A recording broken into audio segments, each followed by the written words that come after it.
Assalamualaikum warahmatullahi wabarakatuh. Perkenalkan, nama saya Nina Noviana dengan NIM 23042318. Di sini saya akan membahas mengenai konsep dasar ilmu pemerintahan dan menguraikan fungsi dan tugas pemerintahan. Dosen pengampu Dr. Nora Eka Putri, SIP, MSI. Saya akan membahas materi 1, 2, dan 3. Materi 1 dan 2 yaitu ada 1. Konsep ilmu, 2. Konsep pemerintahan, 3. Ilmu pemerintah sebagai sebuah ilmu pengetahuan, 4. Definisi pemerintah dan ilmu pemerintahan, 5. Pendekatan ilmu pemerintahan. Dan yang materi ketiga yaitu ada 1. Fungsi pembangunan, 2. Fungsi pemberdayaan, dan 3. Fungsi pelayanan. Baiklah, yang pertama kita akan membahas materi 1 dan 2. 1. Konsep ilmu. Definisi dari segi bahasa, ilmu berasal daripada perkataan Arab alima ya alamu yang bermaksud mengetahui tentang sesuatu yang sebenar-benarnya. Definisi dari segi istilah, 1. Al-Ghazali, suatu kepastian secara demonstratif atau menyeluruh di mana untuk sampai kepada ilmu yang pasti mestilah melalui pengalaman secara langsung. Yang kedua, Confucius. Apabila kamu mengetahui sesuatu, meyakinkan yang kamu sudah tahu, dan apabila kamu tidak tahu sesuatu, menunjukkan bahwa kamu tidak mengetahui sesuatu, menunjukkan bahwa ilmu adalah keyakinan dan kebenaran. Yang kedua yaitu ada konsep pemerintahan. Secara etimologi, kata pemerintahan berasal dari kata pemerintah, yang kemudian mendapat imbuhan sebagai berikut. 1. Mendapat awalan P, menjadi pemerintah, yang berarti badan atau organisasi yang mengurus suatu negara. Yang kedua, setelah ditambah akhiran an, menjadi kata pemerintahan, yang berarti perbuatan, cara, atau perihal atau urusan dan badan yang berkuasa dan memiliki legitimasi. Menurut Ibnu Kencana Syafi'i, pada tahun 2003, pemerintahan dalam arti luas adalah segala sesuatu urusan yang dilakukan oleh negara dalam menyelenggarakan kesejahteraan, memelihara keamanan, dan memelihara derajat kehidupan rakyat serta menjamin kepentingan negara itu sendiri, dan mempunyai fungsi legislatif, eksekutif, dan yudikatif. Sedangkan pemerintahan dalam arti sempit adalah segala kegiatan, fungsi, tugas, dan kewajiban yang dijalankan oleh lembaga eksekutif untuk mencapai tujuan negara. Yang ketiga, ilmu pemerintahan sebagai sebuah ilmu pengetahuan. Pada umumnya, ilmu pemerintahan dikenal sebagai ilmu yang mempelajari tentang hubungan pemerintah dengan yang diperintah. Dapat dikatakan ilmu pemerintahan sebagai ilmu pengetahuan yang ilmiah karena memiliki metodologi atau filsafat, ilmu, dan memiliki guna atau manfaat, yaitu untuk kesejahteraan masyarakat. Yang keempat, definisi pemerintah dan ilmu pemerintahan. Definisi pemerintah.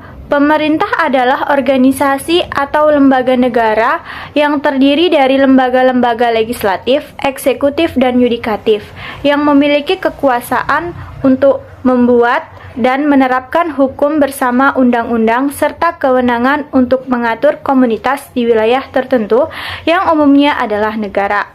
Adapun definisi ilmu pemerintahan, secara umum, ilmu pemerintahan adalah ilmu yang mempelajari tentang manajemen atau pengelolaan organisasi publik, di antaranya lembaga legislatif, eksekutif, yudikatif, dan lembaga lainnya yang berfungsi dalam menjalankan fungsi negara yang diatur dalam undang-undang.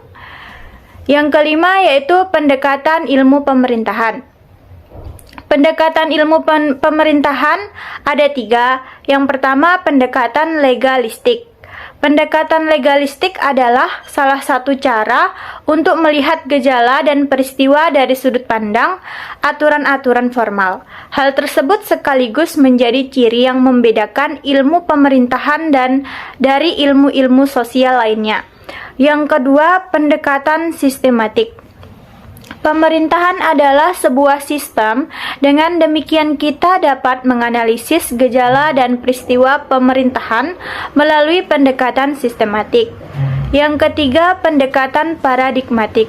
Pada saat mempelajari gejala dan peristiwa pemerintahan di satu negara atau daerah, perhatian paradigma yang digunakannya sehingga akan diperoleh analisis yang akurat, yang pada gilirannya akan diperoleh pengetahuan yang benar. Masuk materi yang ketiga. Ada satu, fungsi pembangunan. Pemerintah harus berfungsi sebagai pemaju pembangunan di wilayahnya, di mana pembangunan ini mencakup segala aspek kehidupan, tidak hanya fisik tapi juga mental, spiritual. Pembangunan akan berkurang apabila keadaan masyarakat membaik, artinya masyarakat sejahtera. Jadi, fungsi pembangunan akan lebih dilakukan oleh pemerintah atau negara berkembang dan terbelakang, sedangkan negara maju akan melaksanakan fungsi ini seperlunya. Yang kedua, ada fungsi pemberdayaan. Fungsi pemberdayaan adalah meningkatkan kualitas dari kondisi sebelumnya menjadi kondisi yang lebih baik. Fungsi ini mendukung terselenggaranya otonomi daerah. Fungsi ini menurut pemberdayaan pemerintah daerah dengan kewenangan yang cukup dalam pengelolaan sumber daya daerah guna melaksanakan berbagai urusan yang didesentralisasikan. Fungsi ini dilakukan pemerintah bila masyarakat berada dalam kondisi tidak memiliki kemampuan dan skill untuk bisa keluar dari kondisi yang sekarang.